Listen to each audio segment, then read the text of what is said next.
Digital યુગ આ daily local news channel of Bharuch. Bharuch જિલ્લાભરમાં 5 વર્ષમાં 30,572 પ્રધાનમંત્રી આવાસ બનશે. પ્રાપ્ત માહિતી મુજબ ગરીબ પરિવારને ઘરનું ઘર મળી શકે તે માટે મોદી સરકારે પ્રધાનમંત્રી આવાસ યોજના અમલમાં મૂકી છે. ભરૂચ જિલ્લાભરમાં પ્રધાનમંત્રી આવાસ યોજનાનો લાભ ગામે ગામના ગરીબ પરિવારને મળી શકે તે માટે તલાટી ક્રમ મંત્રી અને સરપંચને સર્વેની કામગીરીની જવાબદારી સોંપાતા વર્ષ 2025-26 થી 2029-30 સુધીમાં ભરૂચ જિલ્લાભરમાં 9 તાલુકામાં 5 વર્ષ સુધીમાં 30,572 પ્રધાનમંત્રી આવાસો બનશે, જેમાં સૌથી વધુ પ્રધાનમંત્રી આવાસ નેત્રંગ તાલુકામાં 8,765 બનશે તેમ જાણવા મળ્યું છે.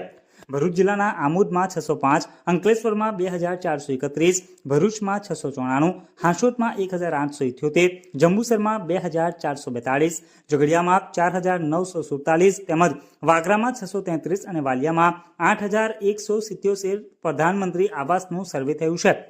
એક આવાસ દીઠ લાભાર્થીને ₹1,70,000 રકમની ચૂકવણી થશે તેમ જાણવા મળ્યું છે.